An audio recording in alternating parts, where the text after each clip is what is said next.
किष्किंधा कांड सर्ग 8 पुढे सुरू।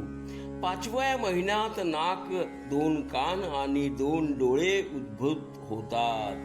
तसेच 5व्या महिन्यातच दंतपंक्ती, नखे आणि गुह्य स्थान उत्पन्न होतात। 6व्या महिन्याच्या प्रारंभी त्या गर्भाच्या दोन्ही कानांची भोके स्पष्टपणे दिसू लागतात। याच 6व्या महिन्यात गुदा तसेच व पुरुष या भेदानुसार योनी किंवा लिंग आणि बेंबी यांचे उत्पन्न होतात। 7व्या महिन्यात अंगावरील बारीक लव आणि डोक्यावरील केस निर्माण होतात। 8व्या महिन्यात सर्व अवयव स्पष्ट आणि विभक्त असे होत असतात। स्त्रीचे उदरात गर्भ वाढत जातो। 5व्या महिन्यात जीवास संपूर्णपणे चेतना शक्तीची प्राप्ती होत असते। बेंबीत असणाऱ्या नाळेच्या सूक्ष्म छिद्रातून येणाऱ्या आईने खाल्लेल्या अन्नाच्या सारामुळे गर्भातील पिंड वाढत राहतो आणि स्वतःच्या कर्मामुळे तो मरत नाही। गर्भात असताना त्याला आपले पूर्वीचे सर्व जन्म आणि पूर्वीची सर्व कर्मेही आठवतात। आईच्या जठराग्नीने लपलेला तो जीव अशा प्रकारे म्हणू लागतो, आजपर्यंत नाना प्रकाराच्या हजारो योनीमध्ये जन्म मी कोट्यावधी पुत्र पत्नी इत्यादींचे संबंध, त्याप्रमाणे पशु बांधव यांचा अनुभव घेतला आहे। कुटुंबाचे पोषण करण्यास्तव मी न्याय तसेच अन्याय मार्गानेही धनार्जन केले, परंतु दुर्भाग्यामुळे मी स्वप्नातही विष्णू देवांचे चिंतन मात्र नाहीच केले। म्हणून त्याचे फळ म्हणूनच या गर्भावस्थातील मोठे दुःख मी भोगीत आहे आणि या नश्वर देहास शाश्वत मानून त्याच्या तृष्णेनेच युक्त असा मी होऊन बसलो आहे।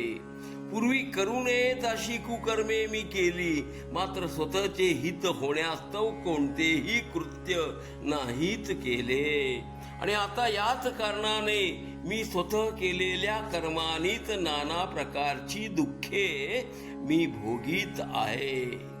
आता या नरक सदृश अशा गर्भातून मी केव्हा बरे बाहेर पडेन हे मला माहीत नाहीच। यानंतर मी नित्य नेमाने श्री विष्णूंची उपासना करेन असा विचार करणारा तो जीव योनीच्या चिमट्याने पीडित होऊन ज्याप्रमाणे नरकातून पातकी माणूस बाहेर येतो, त्याप्रमाणेच तो अतिशय कष्टाने योनीतून बाहेर पडून जन्मास येतो। पुवाने भरलेल्या वनातून एखाद्या कृमीप्रमाणेच बाहेर पडून मग बालपण इत्यादी अवस्थातील सर्व दुःखे तो भोगीत असतो। सर्वच प्राण्यांना ही अशा प्रकारची दुःखेही भोगावीच की लागतात। हे गिधाडा, त्यानंतर तारुण्य इत्यादी अवस्थेमधील सर्व दुःखे तू अनुभवली आहेतच आणि ती सर्वांना विदित ही आहेत, म्हणून मी त्याचे वर्णन केलेले नाही।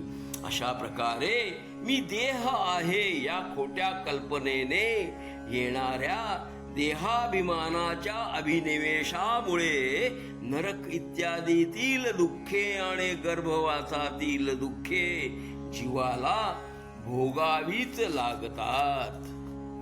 म्हणून आत्मा हा स्थूल आणि सूक्ष्म या दोन्ही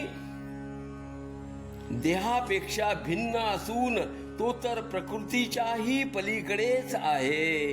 हे जाणून देह इत्यादी वरील ममता टाकून माणसाने तर आत्मज्ञानानेच संपन्न व्हावयास हवे। आत्मा हा जागृती आदी अवस्था रहित सत्य आणि ज्ञान स्वरूप शुद्ध बुद्ध आणि सदैव शांतच आहे असेच जाणावे। चेतन स्वरूप आत्म्यास जाणून घेतलेवर अज्ञानापासून उद्भवणारा मोह नष्ट झालेवर मग प्रारब्ध कर्माच्या सामर्थ्याने देह पडो अथवा राहो योगी पुरुषाला अज्ञानापासून निर्माण होणारे कोणतेही सुख किंवा दुःख याची बाधा होत नाही. म्हणून जोपर्यंत तुझे प्रारब्ध कर्मांचा नाश नाही होत तोपर्यंत तू कात सांभाळणाऱ्या सर्पाप्रमाणे तुझा देह सांभाळून सुखपूर्वक राहावे. हे गृध्र पक्षा, तुला हितकर असणारी अजून एक गोष्ट कथन करतो, ती ऐक. त्रेतायुगात राजा दशरथाचे पुत्र राम बनून अव्यय असे नारायण रावण वधास्तव दंडकारण्ये येतील.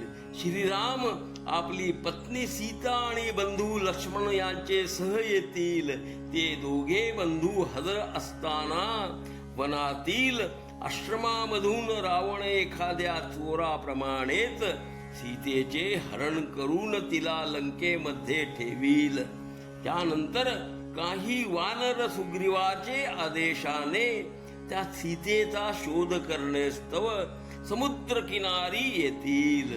तेथे काही कारण निमित्ते तुझे त्यांचे सोबत भेट होईल, यात काही संशय हा नाहीच. त्यावेळी तू सीतेचा बरोबर पत्ता त्यांना सांगावा. ते सांगितले क्षणीच तुला 2 नवीन पंख फुटतील, प्राप्त होतील. संपाती म्हणाला, हे वानरानो, मला अशा प्रकारे त्या चंद्र नावाच्या मुनी कुळातील श्रेष्ठांनी उपदेश केला आहे आणि तेव्हापासूनच मी शांतपणेच तुमची वाट पाहत आहे. बघा, मला आत्ताच 2 नवीन अतिशय कोमल असे पंख प्राप्त झाले आहेत. तुमचे कल्याण असो. मी आता जातो. तुम्हाला सीता निश्चितपणे सापडेलच, शंका नाहीच. तेव्हा तुम्ही आता हा ओलांडण्यास कठीण असणारा समुद्र ओलांडण्याचा प्रयत्न करा. अरे वानरानो, ज्यांचे नाम मात्र स्मरणाने दुर्जन माणूस सुद्धा अपरंपार असा संसार रूपी समुद्र तरुण जाऊन भगवान विष्णूंचे परमपदाची प्राप्ती करून घेतो, त्याच तिन्ही लोकांचे पालन करता श्रीरामांचे तुम्ही भक्त आहात. म्हणून हा क्षुल्लक समुद्र तरुण जाण्यास तुम्ही का बरे यशस्वी होणार नाही? नक्कीच व्हाल तुम्ही यशस्वी. याप्रमाणे अध्यात्म रामायण उमा महेश्वर संवादी किष्किंधा कांड 8 सर्ग मुक्त भावानुवाद सफल संपूर्ण. ह्या श्रवणानंद. हरिओम तत्सत.